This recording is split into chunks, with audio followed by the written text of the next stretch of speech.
नमस्कार, आप सभी का स्वागत करता हूं अपने YouTube चैनल सुरेंद्र सिंह बोरा में। साथियों, जैसा कि मैंने बताया था कि आज शाम को मैं पूरे डिटेल इस केस में क्या क्या हुआ था, क्योंकि उस समय मुझे आपको लाइव अपडेट देना था कि ऐसा हो रहा है। तो जैसा कि मैंने पूर्व में ही बताया था कि NIOS DLED की जब भी हियरिंग होगी, लेटर ऑन किया था, क्योंकि ये सुनवाई काफ़ी लंबी होगी। लगभग 11:30 बजे से 3 बजे तक चला, लंच से पहले और लंच के बाद। तो NIOS DLED की जो एडवोकेट हैं मीनाक्षी अरोड़ा जी, तो मीनाक्षी अरोड़ा जी ने काफ़ी उम्दा प्रदर्शन कोर्ट में किया हुआ है। काफ़ी अच्छा, मुझे भी लगा कि काफ़ी अच्छा उन्होंने रखा और हर एक पॉइंट को सामने लेकर आए कि जिससे कि जज साहब भी सोचने को मजबूर। सलमान खुर्शीद जी ने भी, जैसा कि आपने देखा कि सलमान खुर्शीद जी ने भी DLED के पॉइंटों को बहुत सटीक तरीके से रखा है। जैसा कि आपने देखा होगा कि वहाँ पर नंदन सिंह बोरा जी की मार्कशीट भी दिखाई गई थी, तो बहुत अच्छे तरीके से। लेकिन जस्टिस BR गवई जी भी काफ़ी तेज तर्रार और शार्प जज थे, काफ़ी तेज तर्रार, कि वो भी किसी भी पॉइंट पर, जब भी किसी भी पॉइंट पर आर्गुमेंट हो रहा था, उसको पूरी तरीके से क्लियर करना चाह रहे थे कि ताकि किसी भी प्रकार का डाउट उन पॉइंटों पर न रहे, किसी भी प्रकार का शक उन पर नहीं रहे। तो वो जो पॉइंट हैं, उन पॉइंटों पर शक नहीं, उन A to Z चीज़ें जो है कि क्लियर कर रहे थे। तो साथियों, जैसा कि आप जानते हैं कि आज के केस में क्या सुनवाई हुई और कहाँ बहुत तेज तर्रार, क्या आपको लग ही नहीं रहा था कि कौन एडवोकेट कमजोर है और कौन एडवोकेट तेज है। लगभग दोनों तरफ से बराबर चीजें चल रही थी, बराबर चीजें देखने को मिल रही थी। हर एडवोकेट पूरी तैयारी के साथ वहां पर देखने को मिला। जैसा कि मैं आपको बता देता हूं, NIOS DLED की तरफ से नंदन सिंह बोरा जी की मार्कशीट को दिखाया गया था, जिसमें उन्होंने कहा कि इसमें डिप्लोमा लिखा हुआ है, यानी कि डिप्लोमा सर्टिफिकेट लिखा है। तो जो जस्टिस सुधांशु धोलिया जी ने जो डिसीजन दिया है, उसमें द्विवर्षीय डिप्लोमा को मान्य करा दिया, यानी कि द्विवर्षीय डिप्लोमा को सही बताया है। तो इसमें भी जो है कि द्विवर्षीय डिप्लोमा लिखा हुआ। नंदन सिंह बोरा जी का भी नंदन सिंह बोरा जी की भी मार्कशीट वहां पर दिखाया गया। दूसरी बात ये लिखा है कि NIOS DLED वाले वैलिड नहीं होंगे, ऐसा इस केस में कहीं भी नहीं लिखा है। ये महत्वपूर्ण पॉइंट मैं आपको बता रहा हूं कि इसमें जो है कि ऐसा कहीं भी नहीं लिखा है कि NIOS DLED वाले, जो भी NIOS DLED, ये मान्य नहीं होंगे 1 to 5th को पढ़ाने के लिए, क्योंकि यहाँ पर बार बार जज साहब को यही बताया जा रहा था कि ये ODL प्रोग्राम है, ODL माध्यम का है। तो BED के एडवोकेट की तरफ से देवेश शर्मा वाले केस पर भी काफ़ी बातें रखी गई, और क्या क्या बातें रखेंगी या महत्वपूर्ण बातें रखी गई। तो उसके बाद भी एक सवाल ये उठा कि ये 18 महीने का कोर्स है। तो तब माननीय जस्टिस ने कोर्ट की तरफ से ये पूछा गया कि आप ये बताओ कि जो 18 महीने का DLED है, 18 महीने का DLED है, वो कैसे वैलिड होगा, किस तरीके से, क्योंकि जो सामान्यतः BED है तो वो 24 महीने का है, और जो 24 महीने के रेगुलर DLED वाले हैं वो जो है कि इन दूरस्थ माध्यम से DLED करने वालों से बेहतर होंगे।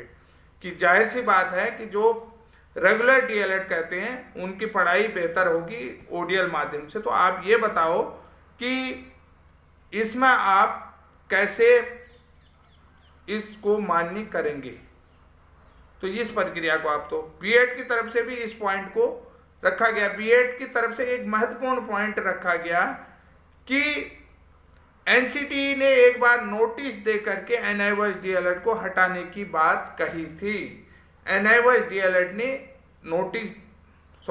NCT ने NIOS DLED को एक बार हटाने की बात कही थी।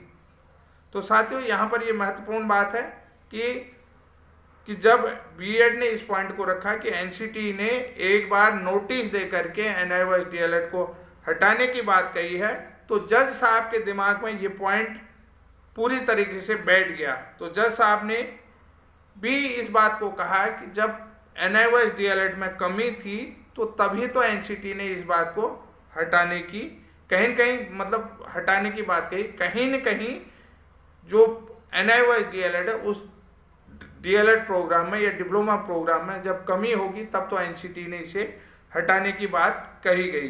तो साथियों कुछ महत्वपूर्ण पॉइंट यहाँ पर रखे गए सलमान खुर्शीद साहब की तरफ से भी। उन्होंने देखिए सबसे पहले तो वो मार्कशीट दिखाई नंदन सिंह बोरा जी की, जिसमें डिप्लोमा लिखा था, द्विवर्षीय डिप्लोमा लिखा था। तो उन्होंने ये भी कहा कि इसमें कहीं भी ऐसा नहीं लिखा है कि 18 महीने का NIOS DLED जो है मान्य नहीं होगा, ये वैलिड नहीं होगा। इसमें ऐसा कहीं भी नहीं लिखा कि काफ़ी महत्वपूर्ण तर्क उनकी तरफ से भी रखे गए।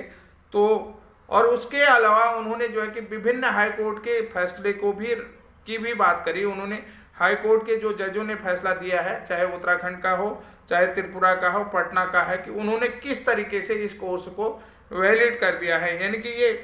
और आप इस कोर्स को अगर हटाने की बात कर रहे हैं तो किस तरीके से हटाने की बात करें, और जो राज्य के हाई कोर्टों ने जो डिसीजन दिया है तो उस डिसीजन को उन लोगों ने कैसे किस तरह से वैलिड कर दिया और कैसे आप लोग अमान्य करें, उन्होंने अमान्य क्यों नहीं करा।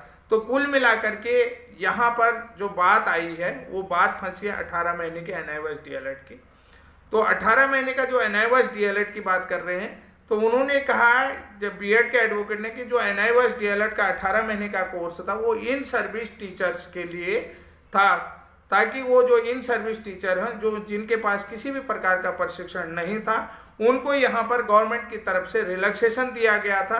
रिलैक्सेशन दिया गया है तो इस कारण से ताकि वो उनको नौकरी से हाथ नहीं धोना पड़ेगा, क्योंकि ऑलरेडी इन सर्विस में थे, ये न्यू रिक्रूटमेंट के लिए नहीं है। तब जाके सलमान खुर्शीद साहब ने इसका भी उत्तर दिया। उन्होंने कहा जब इन सर्विस टीचर 18 महीने के DLED से योग्य हो सकते हैं, यानी कि इन सर्विस टीचर 18 महीने के DLED से मान्य हो सकते हैं, तो जिन लोगों ने ये किया है, जो इन सर्विस नहीं है, जो सामान्य है, तो वो लोग वैलिड क्यों नहीं हो सकते हैं। ये भी बहुत बड़ा तर्क रखा उन्होंने कि जिन लोगों ने ये कर लिया है, जो लोग जो है कि जॉब में नहीं है, जिन लोगों ने ये कोर्स कर लिया है वो क्यों वैलिड नहीं होते, क्योंकि कोर्ट के संज्ञान में यही लाया है कि इन सर्विस टीचर जो बीएड की तरफ से, तो ये लोग क्यों वैलिड नहीं हो सकते हैं, बताइए। ये न्यू रिक्रूटमेंट में वैलिड क्यों नहीं हो सकते हैं, कि जब इन सर्विस टीचर सभी जगह मान्य है, तो सभी जगह विद्यालय में उन लोगों के लिए ये मान्य है, तो ये लोग क्यों मान्य नहीं हो सकते। तो कुल मिलाकर के आज की जो बहस थी वो काफ़ी जोरदार बहस हुई और काफ़ी मज़ा भी इस बहस में देखने को मिला है।